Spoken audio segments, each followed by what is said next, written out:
Hello everyone, history host में आपका स्वागत है। तो आज का मेरा नया टॉपिक है भारत में अंग्रेजी राज की स्थापना। अंग्रेज फ्रांस व अन्य यूरोपीय देश की तरह भारत में व्यापार करने के लिए आए थे, लेकिन धीरे धीरे अपना राज बनाने की क्यों सोचने लगे। सोचते सोचते उन्होंने किस तरह भारत में अपना राज स्थापित कर लिया, ये कैसे हुआ और कौन कौन से तरीके अपनाए, आइए इन्हें जानते हैं। 18वीं शताब्दी में मुगल साम्राज्य की शक्ति क्षीण होने पर प्रांतीय व एवं क्षेत्रीय शासकों ने अपनी स्वतंत्र सत्ता स्थापित कर ली थी। इनमें बंगाल, बिहार व उड़ीसा, अवध, हैदराबाद, मैसूर और मराठा प्रमुख थे। मुगल बादशाह का नियंत्रण नाम मात्र का रह गया था। इसी सदी में यूरोप में फ्रांस और इंग्लैंड के बीच विश्व में उपनिवेशों व व्यापार से ज़्यादा मुनाफा कमाने के लिए कई वर्षों तक निरंतर युद्ध करते रहे। दोनों देशों के व्यापारी इतने अमीर हो गए थे कि अपने अपने देश के शासन से भी इनका बोलबाला था। यहाँ तक कि इंग्लैंड और फ्रांस के राजा अपने अपने देश की कंपनियों का पूरा समर्थन करते थे और उन्हें मदद देते थे। उपनिवेश राज क्या है और यह दूसरे देश की उन्नति में किस प्रकार सहायक होती है, आइए इसे जानें। जब एक देश जैसे इंग्लैंड के लोग किसी दूसरे देश जैसे भारत पर अपना वर्चस्व स्थापित करते हैं तो दूसरा देश पहले देश का उपनिवेश राज बन जाता है। पहला राज दूसरे राज का सर्वा मुख्य देश बन जाता है। मुख्य देश उपनिवेश राज के सभी संसाधनों का प्रयोग अपने हित में करता है, जिससे मुख्य देश पहला देश उन्नति करता है चला जाता है, जबकि उपनिवेश दूसरा देश अवनति की ओर जाने लगता है। भारत को अंग्रेजों ने अपने उपनिवेश राज क्यों बनाया।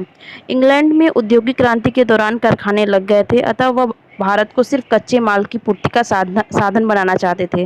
साथ ही इंग्लैंड अपने यहाँ का नया बना सस्ता कपड़ा और दूसरा सामान भारत को ऊंचे दाम में बेचना चाहता था, जिससे वे भारत में बुना कपड़ा यूरोप में बेचकर मालामाल होते रहे।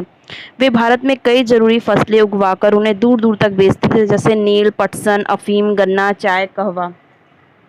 उन्होंने व्यापार की ये सब चीज़ें लाने व ले जाने के लिए भारत के महत्वपूर्ण क्षेत्रों में रेल लाइनों और सड़कों बिछाना भी शुरू कर दिया। इसके लिए वे लोहा, कोयला आदि खनिजों की खदानें खोदना चाहते थे। वे जंगल से लकड़ी का व्यापार करना चाहते थे। यह सब करने के लिए उन्हें भारत में जगह जगह अपने अधिकारी रखने और भारत के लोगों पर अपना नियंत्रण बनाने की ज़रूरत महसूस हुई।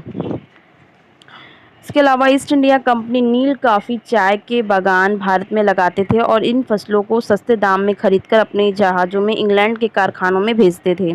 अंग्रेज इंग्लैंड के कारखाने में तैयार माल जैसे कपास से कपड़ा, चाय पत्ती, कपड़ा रंगने के लिए तैयार नील आदि जहाज़ों के माध्यम से भारत व यूरोप में अधिक दाम में बेचते थे। उन्होंने व्यापार की ये सब चीज़ लाने व ले जाने के लिए रेलवे लाइन, सड़कें, दूरसंचार आदि की व्यवस्था की। इससे व्यापार में तेजी आई और उनका दिन ब दिन मुनाफा बढ़ता गया। यह सब करने के लिए उन्होंने भारत में अपने अधिकार रखे और भारत पर अपना वर्चस्व कायम किया। बच्चों, आपकी समझ से मुनाफा कमाने के लिए पैसा का उपयोग किस प्रकार करना ठीक होगा। पैसे को घर में रखना है, बैंक में जमा करना है, सोना चांदी खरीदना है, उद्योग में लगाना, और क्यों। भारत में भी ईस्ट इंडिया कंपनी और फ्रेंच ईस्ट इंडिया कंपनी व्यापार पर कब्जा करने के लिए एक दूसरे से लंबे समय तक लड़ती रही। एक कंपनी इस कोशिश में रहती थी कि दूसरे को भारत से खदेड़ कर निकाल दे। इसके लिए दोनों की कंपनियां अपने देश इंग्लैंड व फ्रांस से सैनिक बुलवाने लगे। ब्रिटिश ईस्ट इंडिया कंपनी की ताकत बढ़ाने में लॉर्ड क्लाइव का विशेष योगदान रहा। दूसरी ओर डुप्ले ने फ्रांसीसी कंपनियों का नेतृत्व किया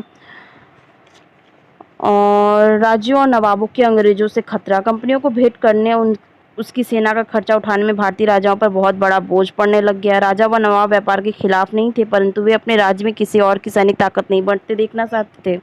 उन्होंने कंपनी की सैनिक ताकत पर रोक लगाने की कोशिश की। अस्त्र सैनिक बल व किलेबंदी के सहारा होने वाले व्यापारी कोई साधारण व्यापार नहीं रहा। भारत के राजाओं और नवाबों को यह बात बड़ी खतरनाक लगी कि उन्होंने राज्य में किसी दूसरे देश के लोग सेनाएं रखें, युद्ध लड़े, किले बनवाए और अपनी सैनिक शक्ति की धाक जमाए।